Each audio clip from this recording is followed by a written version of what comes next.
the decision for appointment of the CAC committee until our next board meeting, Wednesday, February the 9th. There is a motion. Is there a second? Second, Ms. Martin. Moved by Ms. Peterson, second by Ms. Martin. Madam President, which is not eligible. Take a roll call. Roll call, please. Mr. Blake? Yes. Ms. Drennan? Yes. Ms. Martin? Yes. Ms. Moore? Yes. Ms. Davis? Yes. I know you have Mr. Shaw? Yes. Ms. Thomas? Yes. Ms. Peterson? Yes. And Ms. Fitt? Yes. Motion is carried. Madam President, if I may, especially with the pending ethics training of the school committee president, I want to try and impress her by just saying the board should be cognizant of our discussions in executive session remain exclusively in the executive session. That is a special privilege that we have under the law, and the things that occur within our executive session need to remain and not be discussed publicly with the need for confidentiality. So I know everybody is mindful of that, but I just wanted to thank you all. Thank you, Mr. Holman. Just to put a postscript on that, for those of you who came this evening and were interviewed for the appointment to the CAC, it will not be necessary for you to return at that next board meeting. What we will be doing is to interviewing those of you who were not able to make it tonight. But many of you will be contacted by mail as to exactly what the results of and the decisions of the board will be as it relates to appointment to the Citizens Advisory Committee. Now, if any of you who are here may have questions, please feel free to contact me or to contact Ms. Martin, who is the Citizen Advisory Committee advisor. Thank you. Moving now, board members, awards and presentations. Dr. Pucci? Yes.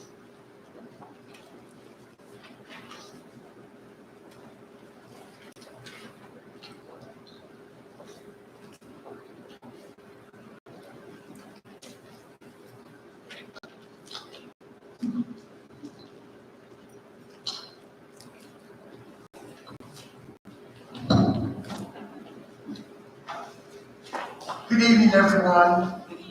This evening we have three presentations. I will be making the first presentation. Mr. Boyle will be doing the second presentation. And we have the presenter, Ms. Terry Lewis, who will be presenting ethics training to the board. So at this time, I would like to read a letter that was sent to me from a community member. Who wanted to take this opportunity to acknowledge the board. Keep in mind, this is School Board Awareness Month, and I think it is apropos that we take this time to acknowledge not only the board, but the individual. The letter reads, Dear school board members, or Board of Education, on behalf of the Winslow Nation, we would like to present the Board of Education this green ribbon to show our appreciation and commitment to our students in 2021. We did it. Mr. Joe Thomas, respectfully known to us as the Winslow Joe. He also submitted a plaque. The plaque is an appreciation award presented to the Winslow Township School District Board of Education in sincere appreciation for your outstanding service to students and community. Thank you for everything, 2021. Mrs. Pitts, if you'd like to come forward, I would like to present this plaque to you as representative and of course board president. Board vice president, Ms. Peterson, to join. Sure. I'll give Ms. Peterson the green ribbon and I'll give you the plaque. Mr. Davis, would you do us the honor, please?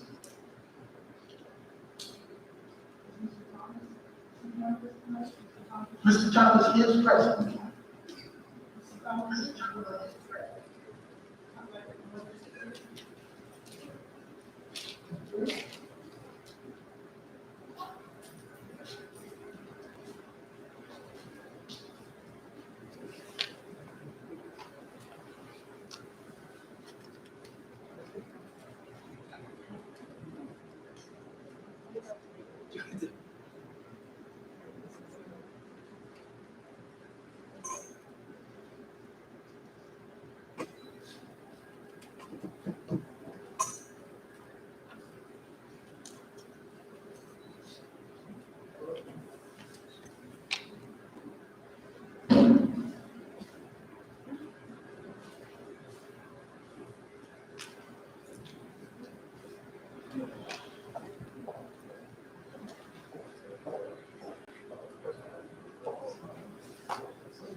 Ms. Boyle?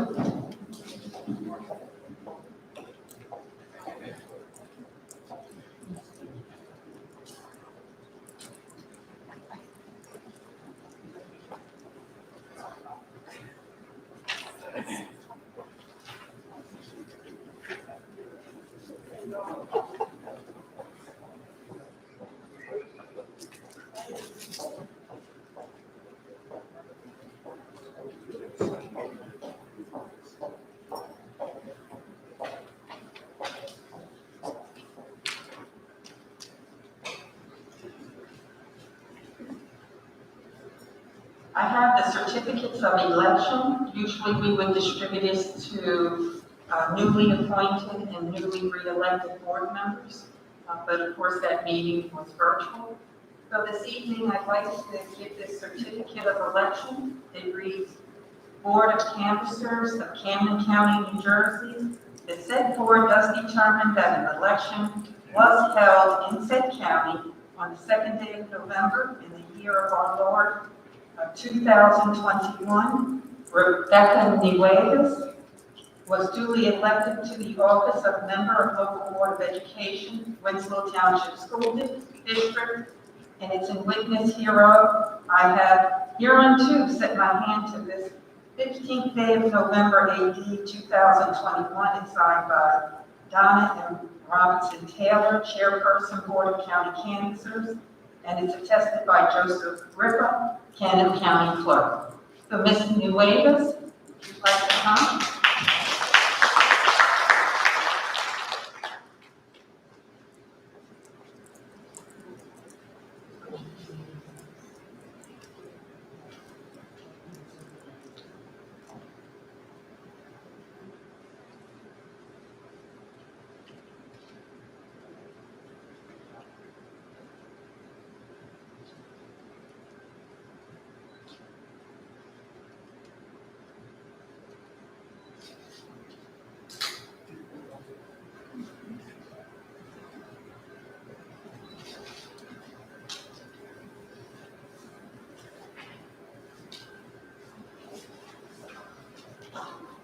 The second plaque goes to Ms. Cheryl Hicks.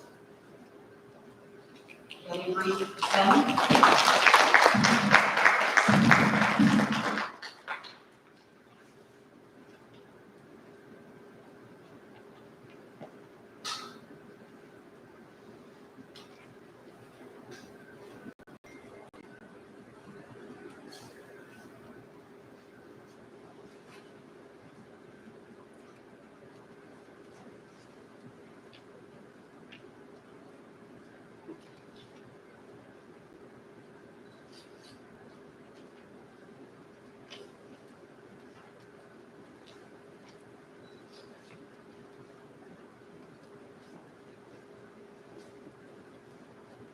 And the third plaque is to Ms. Kelly Thomas.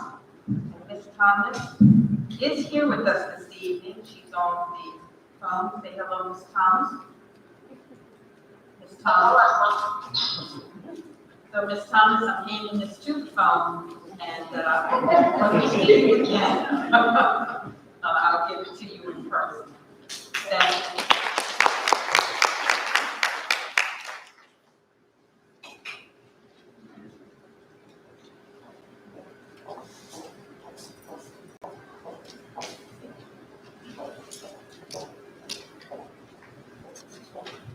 Thank you, Ms. Boyle, so we will give you time to get to the seat, and, we will be continuing on to, correspondence. So I believe we do have one or two pieces of correspondence.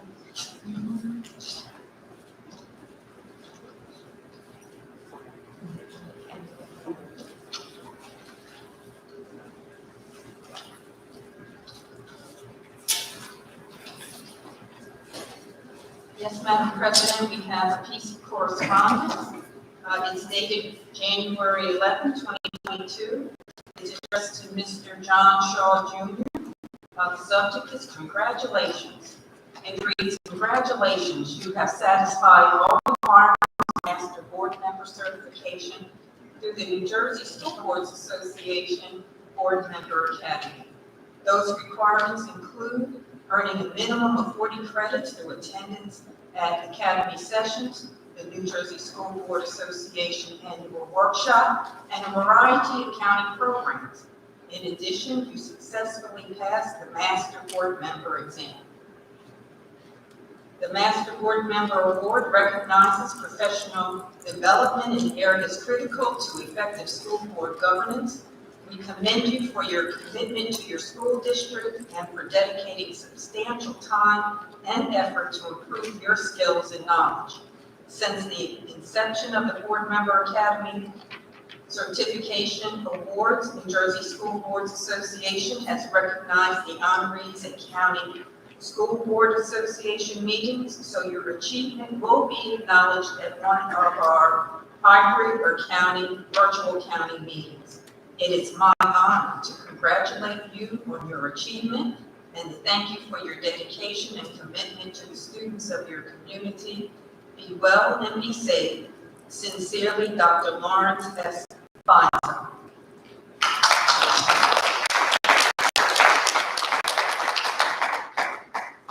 And that concludes the correspondence. Thank you, Ms. Boyle. Moving now, board members, I'm on page 3, I'm asking for a motion to approve the minutes of the following minute of the board meeting. Our reorganization meeting, which took place on January 5th, 2022, open session. Is there a motion? Motion to approve the minutes of the January 5th reorganization. Second, Martin. Moved by Ms. Moore, second by Ms. Martin.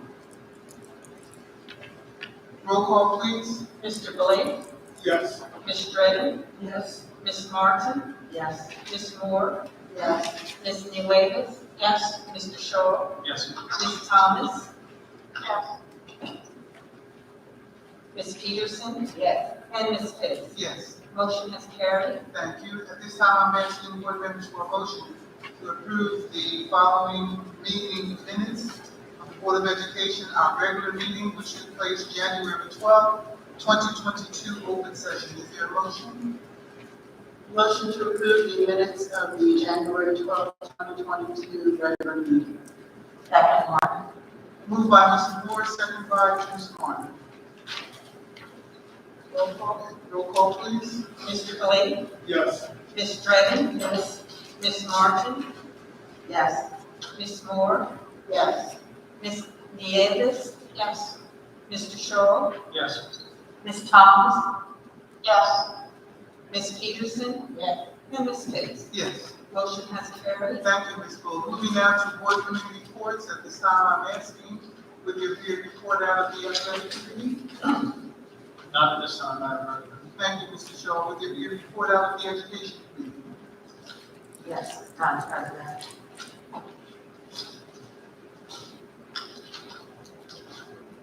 Education meeting began on January 25th at 4 p.m. President was Larry Boyd, Martin Kelly Thomas, Steve Peterson, Dr. Blackwell, and Dr. Topics discussed was the status of Chrome and hotspots. The status of Chromebooks and hotspots remain the same as previously reported in committee meeting minutes and during board meetings. Number unreturned since October 21. The adjustments in person learning. The adjustments in districts in-person learning is consistent with best practices and operational procedures in the following areas. Staff shortage related to COVID, changes in the substitute shortage impact. 1, middle school and high school teachers are compensated for giving up their preparation period with the stipend. 2, lower grade teachers are compensated with the stipend for absorbing students. B, return to school after holidays reviewed. 2, learning realignment to support the continuation of teaching and learning. 1, we have an after-school tutorial program. B, we have an extended school year program. 3, continuously assessing and addressing potential learning loss. 4, update or adjustment to social emotional strategies. They have 3 additional behavior consultants for the upper grades in addition to counselors. B, counselors, grades 1 through 6, 1 counselor per school, 2 middle school, 3 counselors, and Eagle Nest with designated mental health provider. 3, high school, 5, Eagle Landing with designated mental health provider. 5, extracurricular activities, student organizations, and sports. Middle school currently has 12 student organizations. High school has 22 plus student organizations. C, significant enrollment changes from November 15th through January 6, 2022. Previous enrollment in October was 4,608, and as of January 24th, 2022, the population is 4,653. Parent-teacher conferences, in-person, telephone, and virtual have been consistent over the years from December 7th through the 9th. It was evident at the close of the district's parent-teacher conference cycle, there was a larger attendance at the lower grades. District assessment remains the same as previously indicated in committee's meeting minutes. Next meeting is scheduled for Tuesday, February 22nd at 4 p.m. Suggested topics for the next meeting include co-curricular and extracurricular activities, assessment, C, diversity and incorporation of materials, and D, summer learning plans. The meeting was adjourned at 4:35. Thank you, Ms. Hammer.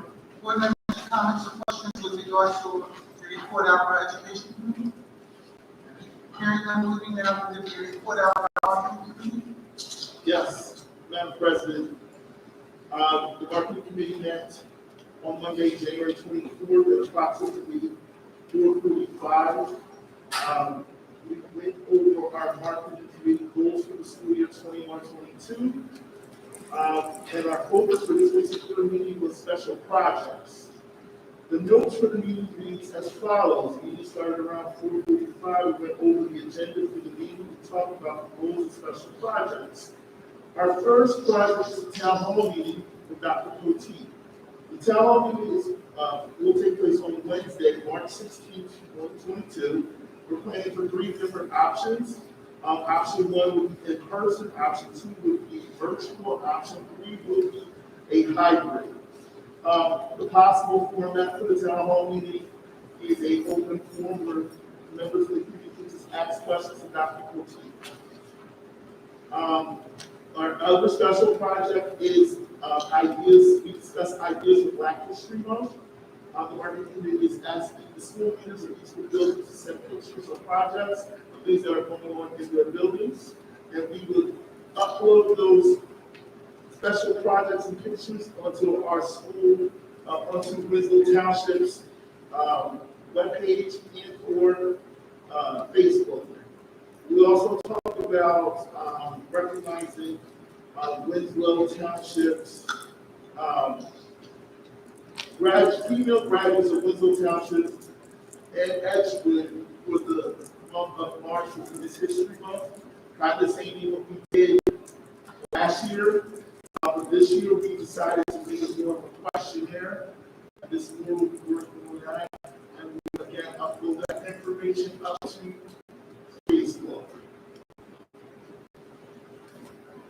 Our meeting adjourned at 5:32. Our next meeting is Monday, February 28th at 4:30.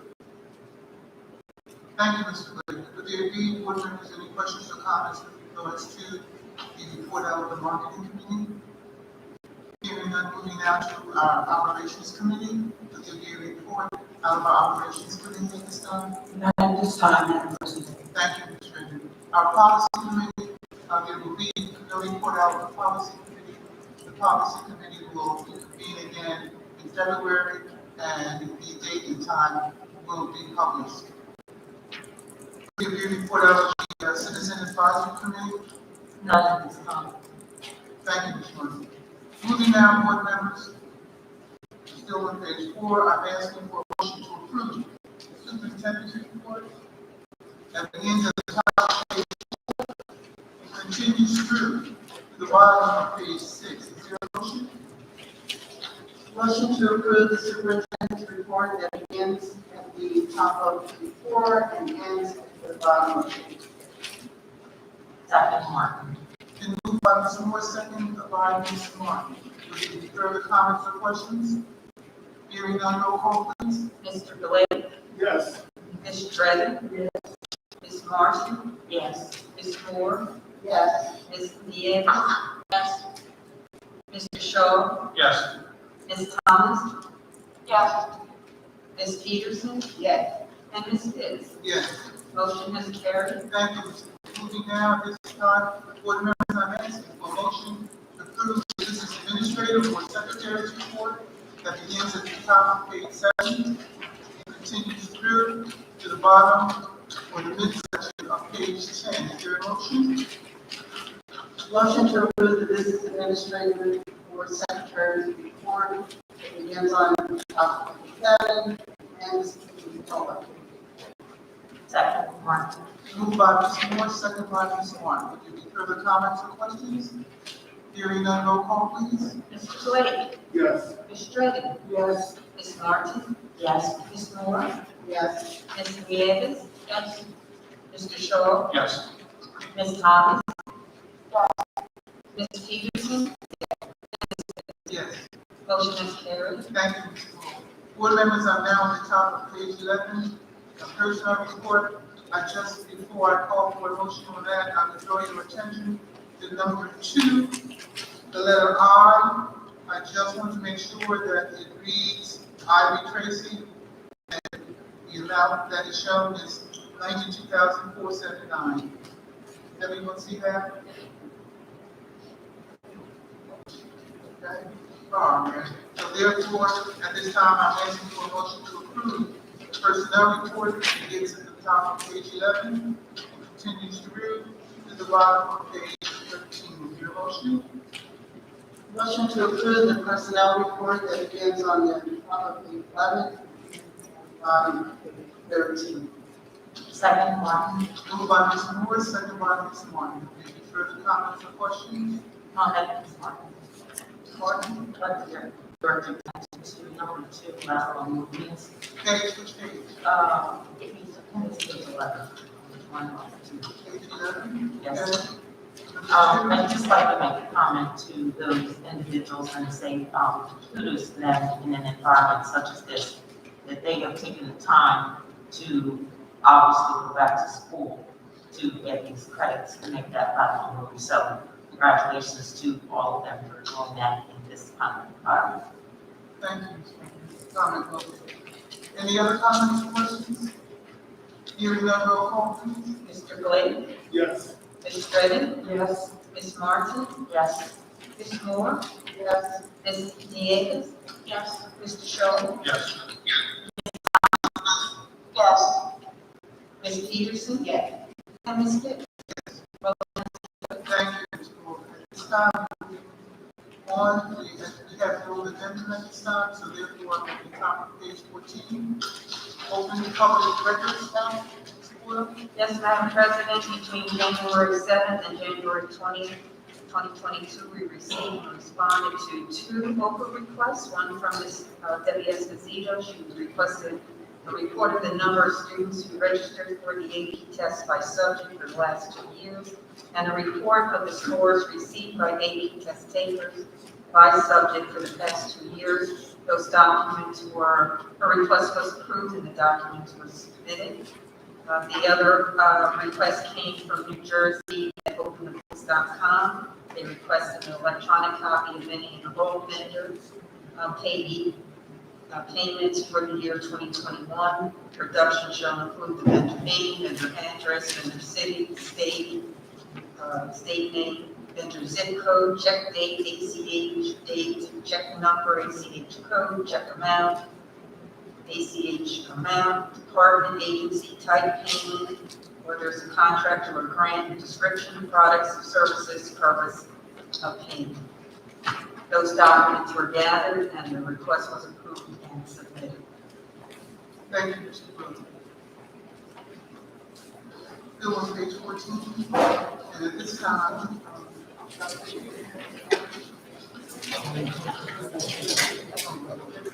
so, board members, we come to, on our agenda, where we are going to, at this time, take steps to complete an annual requirement of the board and ethics training. And we have, bestest and famous host New Jersey Board Rep Terry Lewis, who is going to, at this time, administer our ethics training. Mrs. Terry Lewis. You have no idea the pressure that you put on me when you do that. I take personal privilege in that.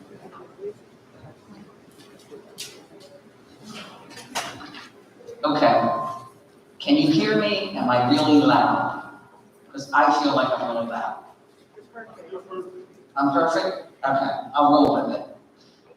So tonight, I brought 46 slides and a couple of videos. No, I'm only kidding. I thought it would be better to fulfill your ethics obligation if we actually sit down and have a conversation. So I have 2 pieces of paper that I'm going to hand out. And one is the Code of Ethics. And the other is an acknowledgement that you did receive it. Because there is still a piece in administrative code that says that board members are supposed to acknowledge that they did receive the Code of Ethics. So I'm going to ask Larry to start and just take a copy, send them around.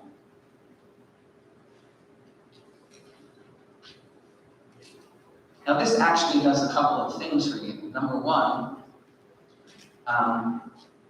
I think you're fulfilling your moral obligation as a Board of Education to know what your responsibilities are. And number 2, it's also a requirement of CUSAC, New Jersey CUSAC, that the board annually have a discussion about the Code of Ethics. So this will satisfy that.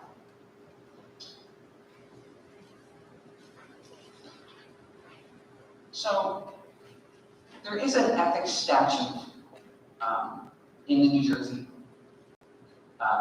statute. We're not going to talk about the entire ethics statute, because there are pieces that deal with, what I want to say, jobs, money, and influence, and what you can do if you have a conflict. We're not going to talk about that. We're going to talk about the piece that was enacted in 2001, and that's the Code of Ethics. And this is my favorite part, because I feel like in really broad terms, it tells board members what their role and what their responsibility is in the district. There used to be a commercial a long time ago about this little girl, and she'd be covered, and she was covered outside the lines. Everybody's telling her to stay between the lines. Well, to me, the Code of Ethics for board members gives you those lines. Like, here's where your responsibility is. If you stay between these lines, everything's fine. The other piece to it is, you have, and congratulations to those people that were elected and re-elected. I'd like to read your plaques. I thought that was really nice. But for all of you, you have an obligation to your community because they trust you. They elected you, and they have put their trust in you as elected officials to do right by the school and the kids and the community. So anytime to them there is that little piece where they perceive that maybe that trust has been violated, that's rough, because it takes you a lot to come back from that. So that's the other reason I think that they actually put this into the Code of Ethics, in statute in 2001, because it reminds people, hey, here's what we have to do. So I'm going to run down tenants real quick, and maybe if I get brave enough, I'll point to somebody and say, hey, Larry, no, I'm just kidding, I was kidding on Larry. Can you tell us what you think this particular tenant means? And if you want to volunteer instead of being voluntold, that would be really good. So if I read one off and you're like, okay, I'll take this one, go ahead and go for it. And we can have like a short discussion, make sure that we're on the same page. So the first one, to me, is extremely important. Actually, they're all important. So you'll hear me say that 11 times. I will uphold and enforce all laws, rules, regulations of the State Board of Ed and court orders pertaining to schools. That's the first part. That means as a board, you cannot do anything illegally. I just had a call the other day from a very distraught board member because at their meeting, their board decided, and they voted for doing away with contact tracing 2 days ago. And they're like, well, how can this be? And I'm like, gee, I don't know. I'm not on the board. I don't think they can. And you better talk to your board attorney because I think there could be some serious consequences. Because there are certain things that you have to do as a board. This past year, we got a lot of questions on people about, masks and no masks. And our answer was always the same. What does the executive order say? Because as a board, you have to abide by that. The second part of 10A is this: desired changes shall be brought about only through legal and ethical procedures. That to me is really important. So when I say legal and ethical procedures, what does that mean to you? Julie, I knew you were going to be the first one. She's like, I'm getting it out of the way.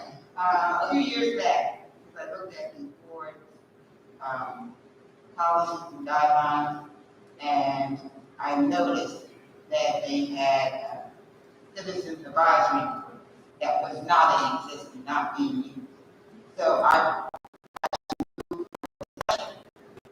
that and then entered the action. So know your policy. That's a good example. And you did it through the board. You did it the right way. We didn't do an end run. We didn't do any of that. It was like, hey, here it is. This is in policy, so we're either going to A, take it out of policy, or B, we're going to run with it. Any other examples? All right. So B, this one's easy. I mean, to me, this is easy. This kind of speaks for itself. Maybe it doesn't.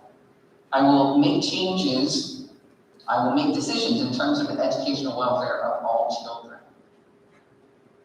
And I will seek to develop and maintain public schools that meet the individual needs of all kids, regardless of, et cetera, et cetera, et cetera. No matter where they are in life, we're going to meet their needs. I don't know that we have to talk about that so much, because I truly believe that everyone in here has the best interest of the kids at heart, but maybe it's how we get there that could be a difficult point. But I truly believe that everybody sitting here is here because they want to do right by the kids in this community. So we're going to move on to C. Let's see. This is one of my favorites. If this one does not give you any guidance as to what your role is, it's this one, okay? I will confine my board action to policy making, planning, and appraisal. 3 really important words: policy making, planning, and appraisal. So if you are not helping to develop policy, if you're not making plans, and I'm talking about large-scale plans, not day-to-day plans, because we don't do day-to-day, or you're not appraising how well things are carried out, you're out of your vein. So if you want to write down 3 important words from tonight's session, it's those 3 words: policy making, planning, and appraisal. So when you're involved in discussions about, I think the color of the curtain back here should be gray with green stripes and not green with gray stripes, you're out of your lane.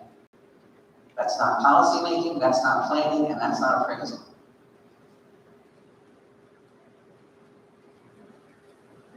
The second part of that is really interesting because a lot of people say, well, I have to go ask everybody. Because the second part is, I will help to frame the policies and plans only after the board has consulted those who will be affected by them.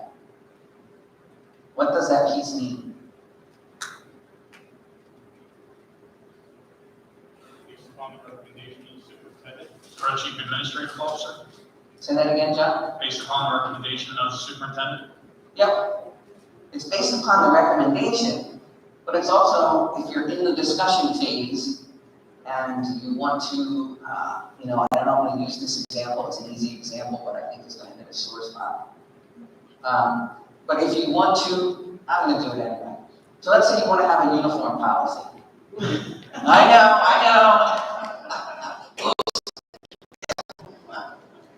So let's just for instance say that you want to do that, okay? You're just not going to make a policy. And I think you know that because this is probably something that you've, been looking at. You have to determine, who's going to be affected by that. Parents, kids, staff, pretty much everybody in the school, principals. So you kind of have to get their take on it. What do you think would be best? What do you think would be best? What do you think would be best? How do you feel about? And then you weigh that information against what you want. And that's the easiest example I can give, although I knew it was a sore spot, but I was going there anyway. So the thing about it is we don't ask those people. It's not up to us as a board member. We go to the person that we hired and we say, hey, Dr. Poteet, we're thinking about this, we need some information. And he's the one who will grab that, like John said, bring that back along with the recommendation. So we don't do the consulting. We don't go door to door in our neighborhood. We don't call our friends. That's not us. That job belongs to somebody else.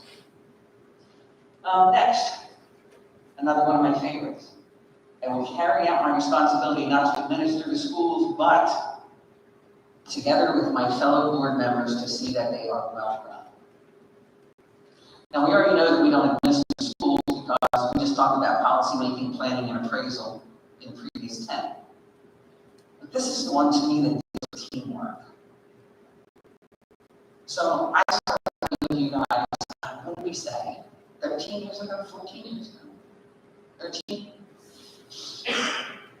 And you were in a really good place back then. And when I look at the progress that you have made to date, there is one thing that sticks out in my mind as to how you got here. And that's the teamwork. And that's what this tenet talks about. It says together with my fellow board members. It doesn't say the other board members. It says my fellow board members. You're a group. And every year that group changes a little bit depending on who's elected and who decides that they don't want to serve on the board anymore. So every year that group changes a little. But throughout it all, I feel like, at least I hope, that you have all felt that spirit of teamwork and that you continue to work on that. And I'm not seeing a whole lot of heads nodding, so that's making me a little bit nervous these days. So when we talk about being on a board, I'm going to steal from Jesse Adams because this is his favorite. Being on a board is a team sport. This is not something that you can do alone. It's not something that 3 members can do, even though you might have a majority vote and have 5. It's not something that 5 can do. It takes everybody. And we typically look at everybody as the board and the superintendent, because the superintendent is actually a board member.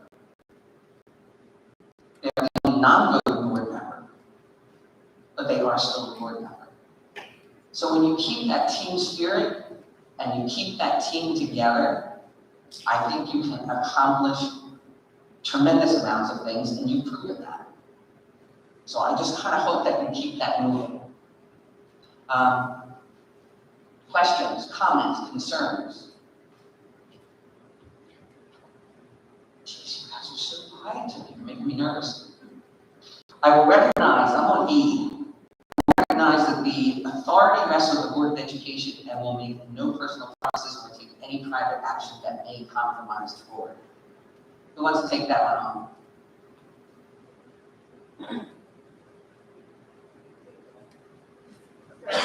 Someone in the community, is my friend or a neighbor, wanted something done for their child that is not first discussed in appropriate channel, I should be directing the building principal all the way up. But I decided that I'm going to take it upon myself, call the building principal, and see what that principal did. It should not go that way. It should be their procedures, we should empower them to know the chain of command and utilize that chain of command. And we should not ask for favors as board members. Oh, one person in the district, a part of our strategic plan and our goals. Well, you've covered about 3 tenets in there, which I think is really good. So the one that you talked about, chain of command, that actually comes up a little bit later. But yeah, that does affect it, especially if you as a board member went to a staff member. Because we don't know staff members, do we? No. But how many of you have done it? Come on, be honest. Look it up. No, we go to OT. We have a problem, that's where we go. I think a lot of times, especially now, and there have been a couple of ethics decisions that came out recently that speak to personal actions that board members take, sometimes even outside of their duties as a board member. So there is one recently that was decided where a board member actually distributed flyers during an election. Didn't distribute them on behalf of a board election, it was on behalf of the political election. So he developed flyers to endorse one particular political party. And in those flyers, he absolutely dissed one of the other candidates, saying that they were radical and that they were trying to take over the town, and blah, blah, blah. He also put in a really nice picture of himself and said that I'm a board member on such and such Board of Education. He did not put in a disclaimer that he was speaking on his own and not on behalf of the board. There's a disclaimer that you have to use, a legal disclaimer. And he was actually found to have violated this very tenet because that private action that he took compromised the board. And how did it compromise the board? People thought that the Board of Education was endorsing this one candidate. And the complainant in the case was actually the other person that he said very disparaging remarks about. So even when you think it's not board business, you have to be thinking in the back of your head, people are watching me in the community. They are looking at what I'm doing. And I need to be cognizant that my actions are not going to compromise the Winslow board. Questions on that? All right, F. I refuse to surrender my independent judgment. This is a tough one to talk about these days. I will refuse to surrender my independent judgment to special interest or partisan political groups, or to use the schools for personal gain or for the gain of friends. That example that Julie gave us, that's another tenet that you would have violated had that happened. You know, you're using your position for the gain of friends. I think the independent judgment is extremely important here. You know, and I've been around a lot of boards, and I've been on a board, and I know for a fact that there are what I used to call parking lot board meetings. You know, you have a meeting, you spend an hour and a half in the meeting, and then you go spend another hour and a half out in the parking lot rehashing what you did in the meeting. what we do right, what we do wrong. But I have to caution you, because a lot of times, some of those discussions may take place on upcoming items. They may take place sometimes via email, and I've seen boards do this.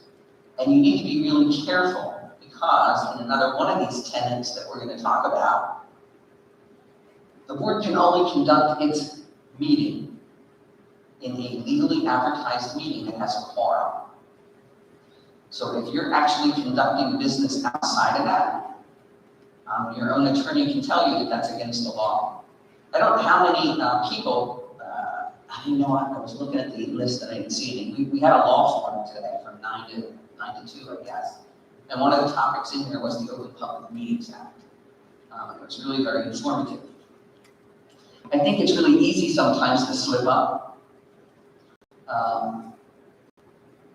You get an email from another board member, and the next thing you know, somebody else weighs in, they're replying to all, they're doing stuff like that.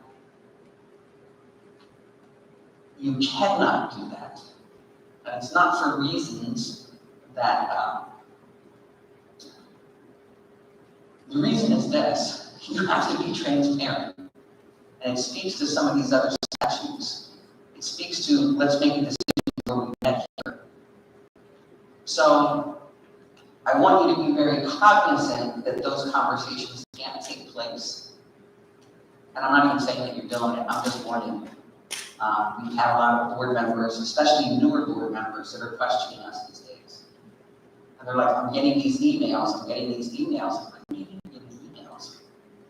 And they said, no, we're talking about this, we're talking about that, and but we can't reply at all. And I'm like, So I don't usually get involved in those. I usually call the board attorney and say, shh, just so you know, I don't know if you know. And most of them are aware. But it's one of the downfalls, I think, that boards, as innocuous as it seems, you're like, I'm trying to get work done. I'm trying to figure out what this is. I'm trying to figure it out. If you're trying to figure stuff out, you do that here at a legally advertised meeting where there's a majority of the board at. Questions on that? We are not to reply all. Well, not even reply all. You really can't even have the conversation. Well, there have been times where one of us may have a question. Instead of just asking. You know, and maybe that's a practice that you want to take a look at, and your attorney can help you, because there are a lot of boards that have put together like how to get these answers. So if I have a question, and I email the superintendent and I'm like, hey, I saw this on the agenda, yada, yada, yada. Well, you may either call or email me back with an answer. But there are some districts where the superintendent actually takes a list, and then he publishes all those answers. Like, I got this one board member, so I know that somebody else is probably thinking about it too. So there's a way to set that up, and you should do that. If you're having a conversation with somebody on a committee, so you saw the committee notes, and you're like, I'm not sure what this means, you can pick up the phone and call Ms. Dredden and say, hey, I saw this, what does this mean? And so you can have that conversation with Ms. Dredden. What you can't do is have a conference call with 4 or 5 of you on it. So that's what you need to be careful of. Are we good? Sure. So let's say you're out in public, you're not doing board business per se, and there are 4 or 5 of you together. Is it just that board members can't be together in any particular venue? Or just like so that there's not a quorum? I mean, like, let's say 4 or 5 of us are in a restaurant or something. Is that a no-no?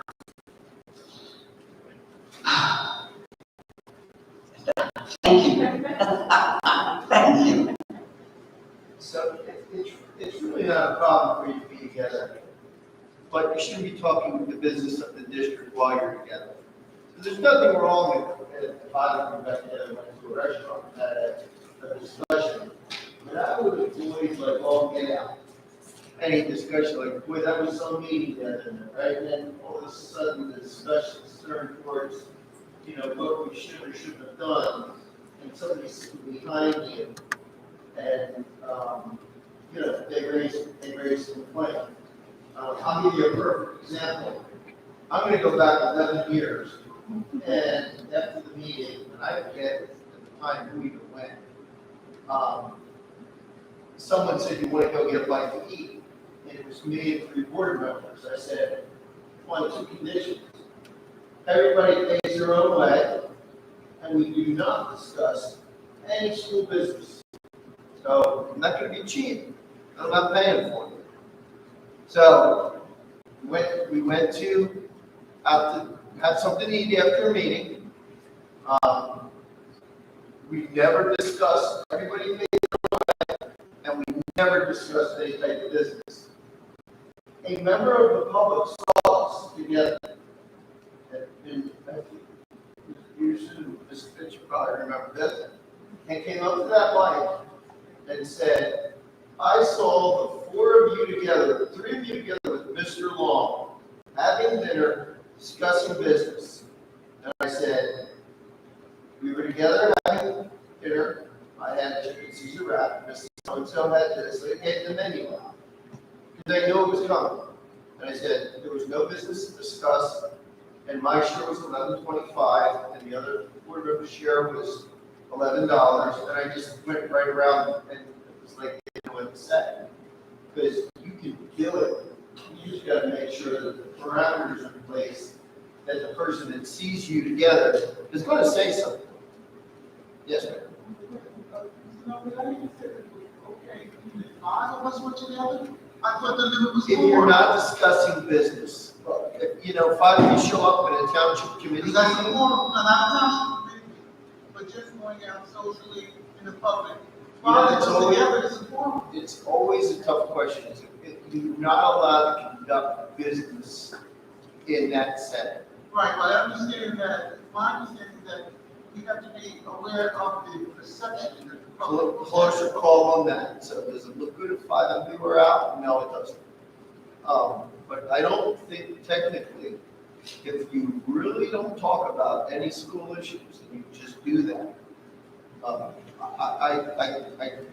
don't think you're gonna get jammed up on that, because it's about getting together and conducting some sort of type of business. Well, you know, Mr. Long, I've been in this township long enough to know that Winslow would have an issue with 5 of us people. They might, and you might face So some I think criticism that's, for that. that's safe judgment. Best practice is obviously not to do it. I'm laughing because I came from a small district, and every year we would all, once a year, we'd all go out to dinner. And the VA and the superintendent would with us. And at one point in time, it was paid for by the district. But then we did away with that practice. And of course, there was no alcohol. We made sure of that. But the one thing that the superintendent, and he was the watchdog, there was absolutely no business discussed. And if it was even heading there, I can just remember him banging on the table with his spoon. Folks, this is a pleasant night out, no business. So we did it, but we only did it once a year. But I don't think they do it anymore in the district, so it's not a good look. Well, good, that was super discussion, I liked it. G, I will hold confidential all matters pertaining to the schools, and I know Mr. Long addressed this earlier. So I always look at it like this, there's two parts to a board meeting, right? There's the open public session, that's where we are right now, and we can talk about anything.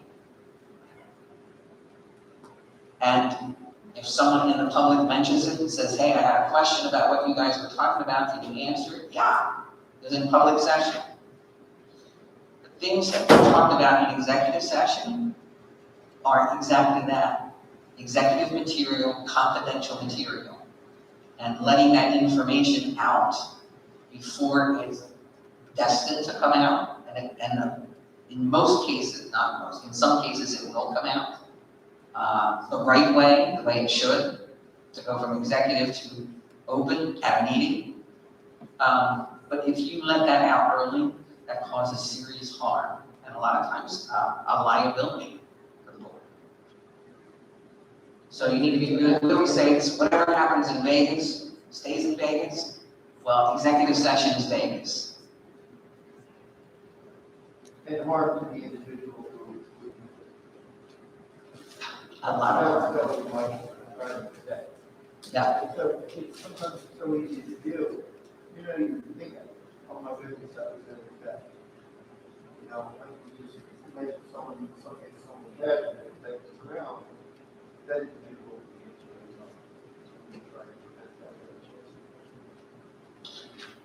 I believe that there was a case, I don't think it was this past year, I think it was in 2020, where a board member received information in executive session as a student hearing and ended up, I think, texting some information to a family member about kids in school. And then somehow it made its way into social media. And the student that was involved in the hearing actually read about it on social media. And that board member was in a serious amount of trouble. Number one, it was confidential information. Number two, it was a student. So I think we're up to H. Any questions about the confidentiality? And you know, I really liked what your attorney did, because a lot of times, you know, we tend to forget.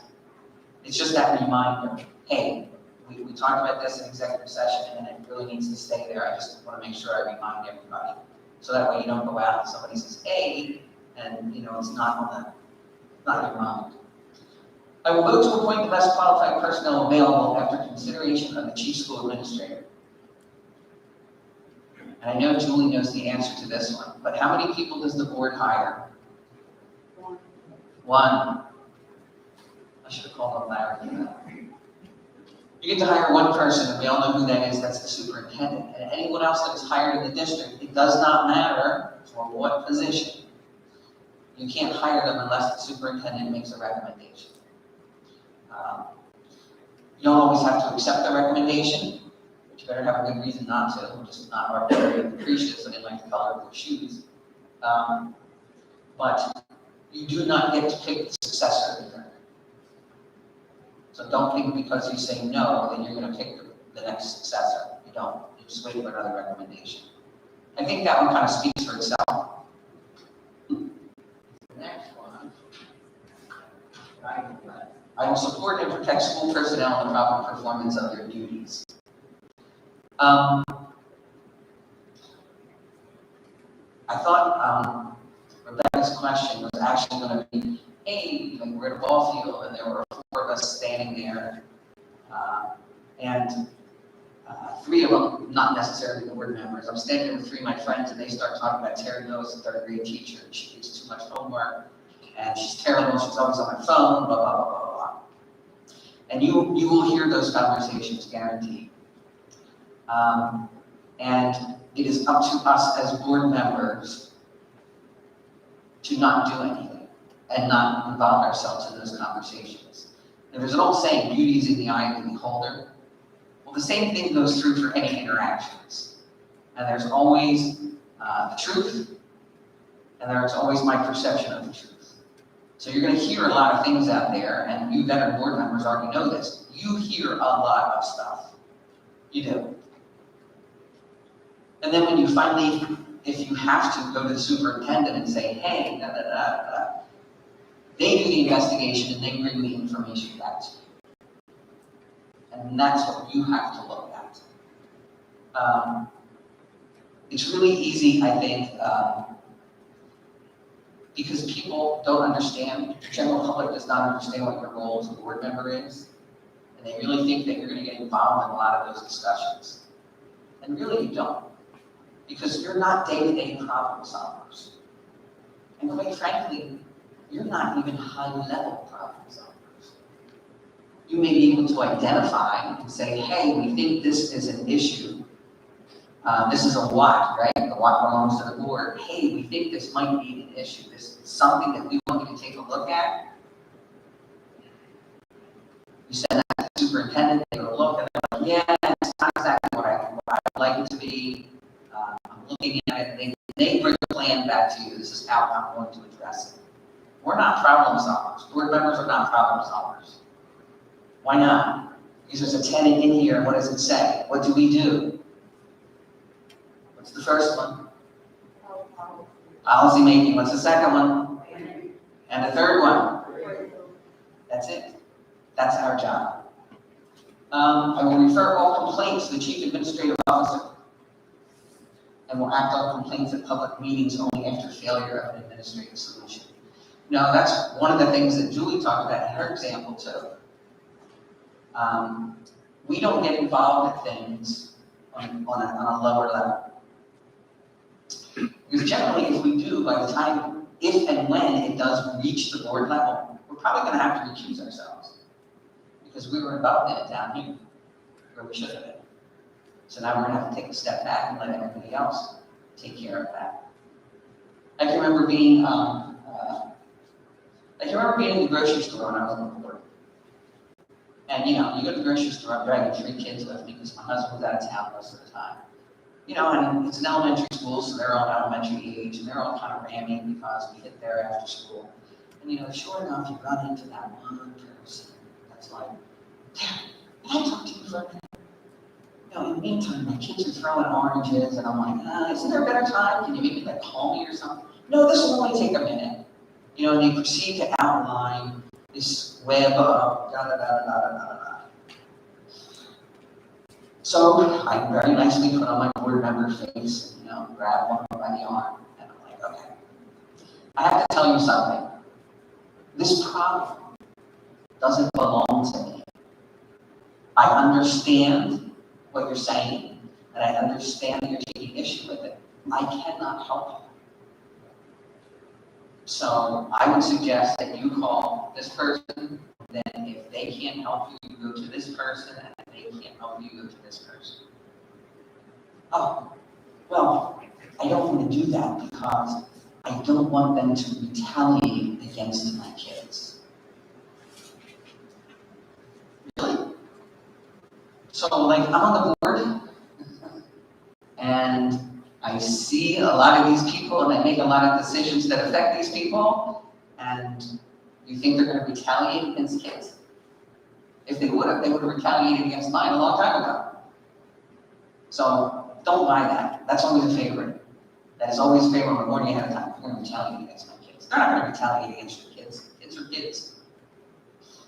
I should also caution you about, you know, bearing someone else's information. Now it's like, well, I want the school to know, but I don't want it to know it was me. Why? Why? So it's not up to us to carry those messages. And you have to very nicely, in your own terms, say to them, you know, kind of like what I did. Well, you know, I really understand, and I can appreciate the position that you're in, but it is really up to you as the advocate for your child or whatever you want to say. You know, you have to do this. I can't take this on. That's not my role as a board member. So those, and sometimes, honest to God, I used to practice it in the mirror at home. I kid you not. Because the first time I did, I was like, oh my God, I just stumbled all over my words. Probably because my kids were running around too. But then I actually stood in front of the mirror at home and I practiced these words so that when I ran into these situations, it would just come out so that I could get myself out of the situation gracefully. Questions? Oh, you have none? You had none. 15 minutes ago, I know. So I can't tell you how important these are. And I hope that just in the brief discussion that we had tonight, you realize that, and I think you already know in Winslow, people are watching. They're watching your every move. It's my sincere hope that the spirit of teamwork that you always had carries you through, because I know these are difficult times. You don't have to tell me. I was at a board meeting the other night when I had two new board members who told me that I didn't know what I was talking about. I could lead the group. So I know they're difficult times. You just gotta kind of weather the storm, you gotta lean on each other. The other piece of wisdom I can leave you with is, everybody always talks to me about this was the majority, it was the majority opinion. And throughout the years, me being on the board and now doing this, I can honestly tell you, I don't believe that that's true. I believe it is consensus, not majority. A majority wins the vote, it doesn't win the war, right? So I think when we can all sit back sometimes from our respective positions and listen, really listen. I'm not a good listener. Sometimes I'm on to the next point and I haven't even heard that one. And I know that about myself. But we need to really listen to what the other board members are saying, take stock, vote our conscience. And it may not be my first choice, it might not even be my second choice. But consensus is, you know what, I can live with this. Questions? Comments? It was really good to see you guys again. I'm going to try to get your plaque in the school board minutes. Or at least on Facebook, so I thought that was really very cool.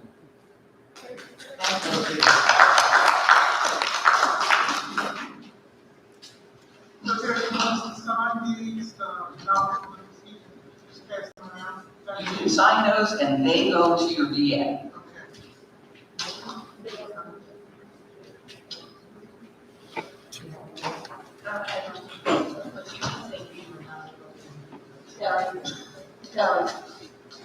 Terry. I have your extra. It's really hard.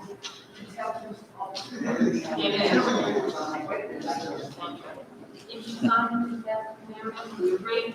Ms. Booth, Coming your way. does Dr. Posey, should I have him sign? Thank you. Board members, maybe you just take a few minutes and just, sign these for the Secretary of the